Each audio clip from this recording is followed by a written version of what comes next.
I get up. જય શ્રી કૃષ્ણ, કેમ છો બધા મજામાં? શિલ્પા ગુજરાતી રસોઈમાં સ્વાગત કરું છું. આજે હું નવી રેસીપી સાથે આવી ગઈ છું. આજની જે રેસીપી છે તે છે ટમેટાની પૂરી. તો ચાલો આપણે ટમેટાની પૂરી જે આપણે બનાવવાની છે તેની શરૂઆત કરી દઈએ. આ પૂરી બધાને ખૂબ જ ટેસ્ટી લાગશે, કારણ કે આપણે ચા સાથે, દહીં સાથે, અત્યારે આપણે બાળકોને ટિફિન બોક્સમાં નાસ્તામાં દઈ શકીએ એવી પૂરી છે ને આપણે 3 થી 4 દિવસ સુધી સાચવી શકીએ એવી પૂરી છે. તો ચાલો તેની આપણે બનાવવાની શરૂઆત કરી દઈએ. આપણે આ ટમેટાના પૂરી માટે મેં આટલા ટમેટાના નંગ લીધા છે જે એકદમ સરસ પાકલ અને રસાદાર છે તે, અને એક આ ઝીણું તીખું મરચું લીધું છે તેના આપણે ટુકડા કરી નાખ્યા છે. બીજા આપણા રૂટીનના મસાલા છે ચટણી, મીઠું, ધાણા જીરું, હિંગ, ગરમ મસાલો. આ જીરું મેં થોડુંક ખાંડી નાખ્યું છે, અધકચરું, અને મરી પાવડર અને તેલ. તો પહેલાં આપણે આ ટમેટા છે તેને આપણે ગ્રેવી બનાવવાની છે. આપણે પહેલાં આને ગ્રેવી બનાવી લઈએ. અડધો ગ્લાસ જેટલું પાણી એડ કરી દીધું છે. હવે આપણે આને ગ્રેવી બનાવી લઈએ. આટલો ઘઉંનો લોટ લીધો છે જે ચારીને.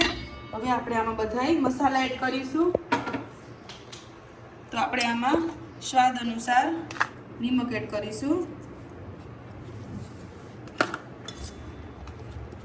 1 ચમચી જેટલી આપણે આમાં ચટણી ઉમેરીશું, કારણ કે આપણે ગ્રેવીમાં પણ તીખું મરચું નાખ્યું છે એટલા માટે.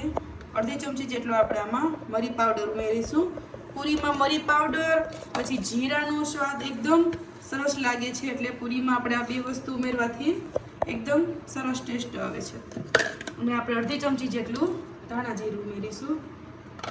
1/2 ચમચી જેટલી આપણે આમાં હિંગ ઉમેરીશું, અને 1/2 ચમચી જેટલો આપણે ગરમ મસાલો.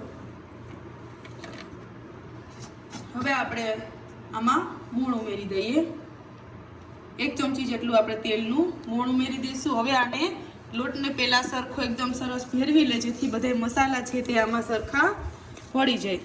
હવે આપણે આ ગ્રેવીથી જ લોટ બાંધવાનો છે. હવે આપણે લોટ બાંધી લઈએ અને જોઈ પ્રમાણે આપણે આમાં ગ્રેવી એડ કરતી જવાની છે. તો આપણો લોટ એકદમ સરસ બંધાઈ ગયો છે. હવે આપણે આને થોડોક તેલ આપણે ઉપરથી એડ કરીને એકદમ પાછો મસળી લઈએ. અને આપણે લોટ છે તેનું પ્રમાણ આપણે કઠણ રાખવાનું છે, કારણ કે પૂરીનું આપણે લોટ છે તે કઠણ જ રાખવાનું હોય છે, જેથી પૂરી એકદમ સરસ ફરસી થાય અને ક્રિસ્પી થાય. આપણો લોટ બંધાઈ ગયો છે. આપણે આવી રીતના બાંધવાનો છે, સેજ કડક. હવે આને આપણે 5 મિનિટ સુધી રહેવા દઈએ અને આપણે તેલ મૂકી દઈએ, જેથી હમણાં આપણે તેલ ગરમ થઈ જાય. ગેસ ચાલુ કરી અને તેલ થવા દઈએ. 5 મિનિટ લોટ રાખીએ, પછી આપણે પૂરી વણી લઈએ. તો ચાલો હવે આપણે 5 મિનિટ થઈ ગઈ છે. આપણે લોટ છે તે જોઈ લે એકદમ સરસ કૂણો થઈ ગયો છે. હવે આપણે આમાંથી પૂરીના નાના નાના લુવા બનાવી લેશું.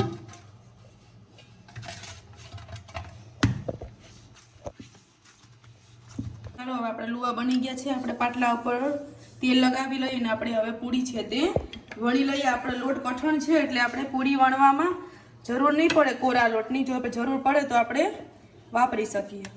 હવે આપણે આવી રીતના બધી પૂરી વણી લઈએ. આ પૂરી વણાઈ ગઈ છે. આવી રીતના આપણે કરવાની, આછી નહીં ને જાડી, ને આવી રીતના આપણે બધી પૂરી વણી લીધી છે. હવે આપણે જોઈ લઈએ કે આપણું તેલ થઈ ગયું છે ગરમ.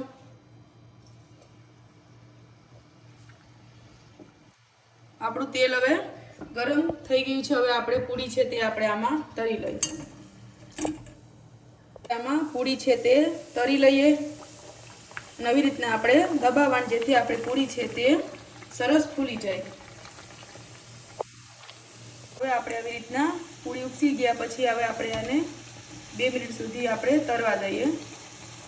હવે આ રીતે આપણે બધી પૂરી તળી લઈએ.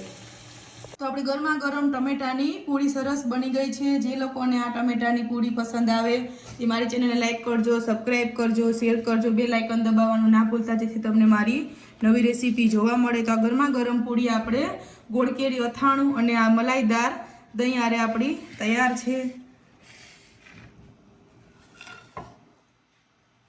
તો બીજી રેસીપી સાથે મળશું. ત્યાં સુધી બધાય આવજો.